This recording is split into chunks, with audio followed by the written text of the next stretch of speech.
કેસુડાની કડીએ બેસી ફાગણીઓ લહેરાયું. આવ્યો ફાગણીયો રૂડો ફાગણીયો.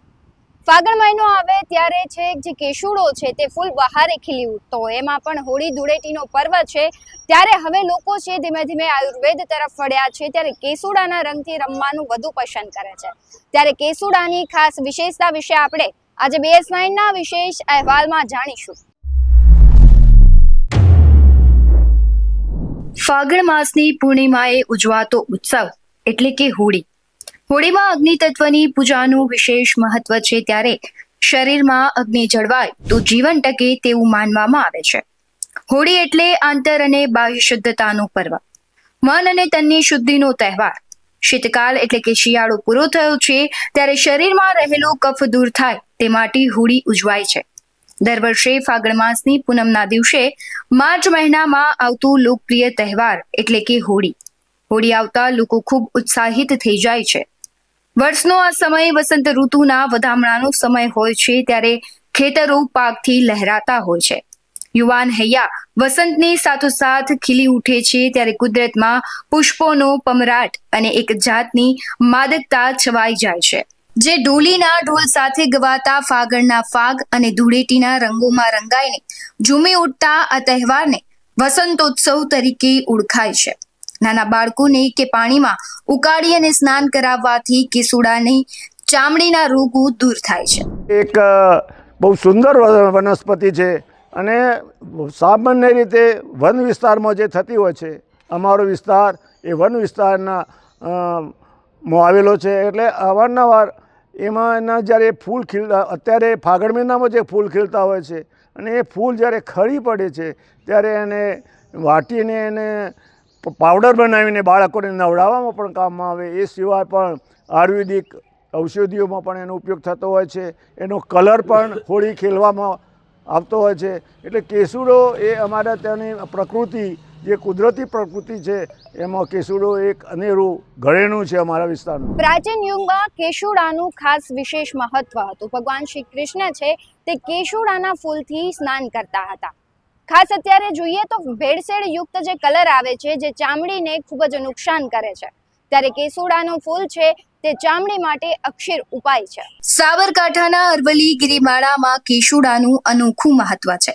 કેસુડાને યજ્ઞ, સ્મશાન, જમણવારમાં ભોગ ધરાવવા માટે તેના પાન, છાલ અને ફૂલ તેમજ સુકાયા બાદ તેની રાખ પણ કિંમતી ગણવામાં આવે છે.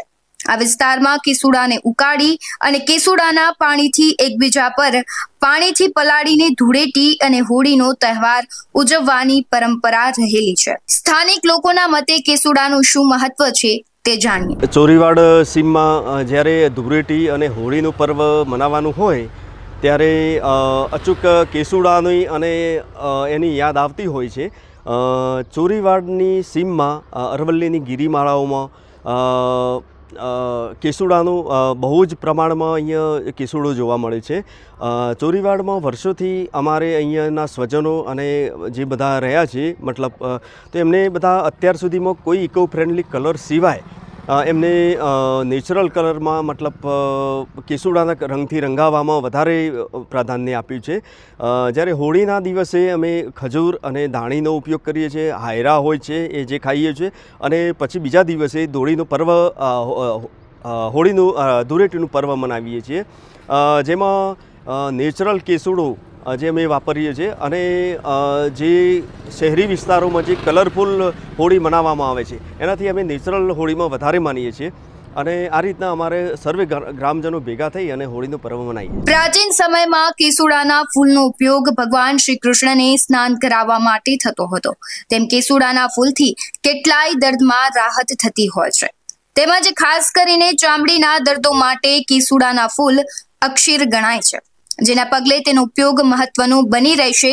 જો કે પ્રાચીન યુગથી જ આપણી સંસ્કૃતિ હવે ધીમે ધીમે અર્વાચીન યુગમાં ભૂલી રહ્યા છે ત્યારે આજના તબક્કે માનવ સર્જિત રંગોથી કેટલાય દર્દો ઊભા થાય છે.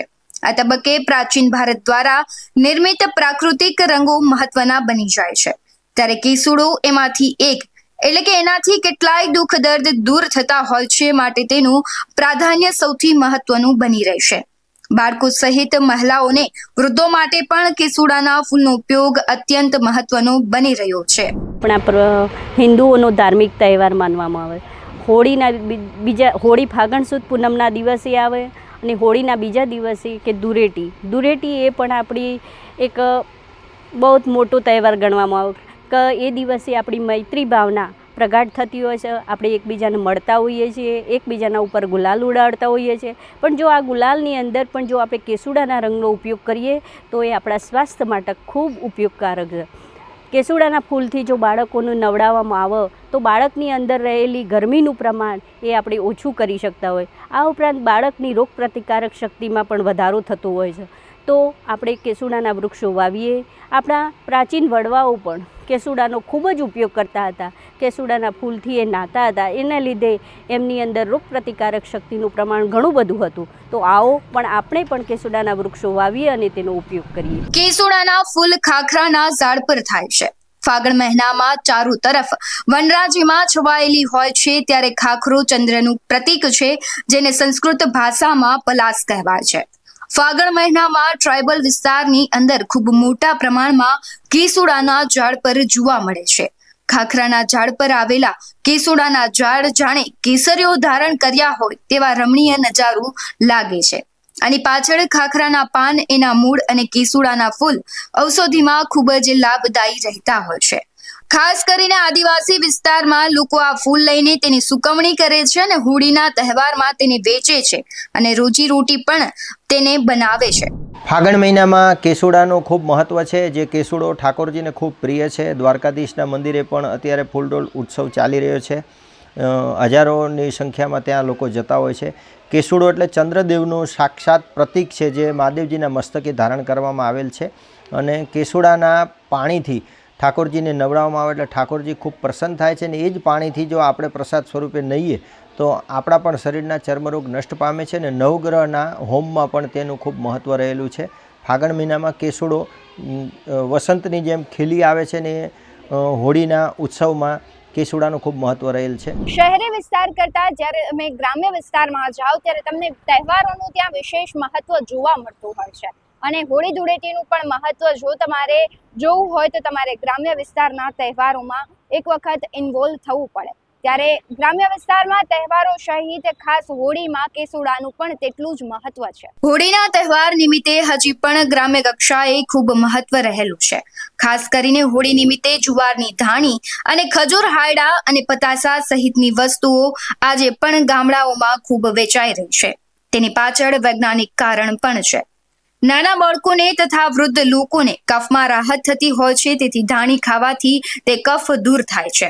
ખાસ કરીને વર્ષો જૂના આ રીતિ રિવાજ હજી પણ ગ્રામ્ય કક્ષાએ યથાવત છે અને હોળીનો તહેવાર હર્ષોલ્લાસથી ગ્રામ્ય કક્ષાએ મનાવવામાં આવે છે.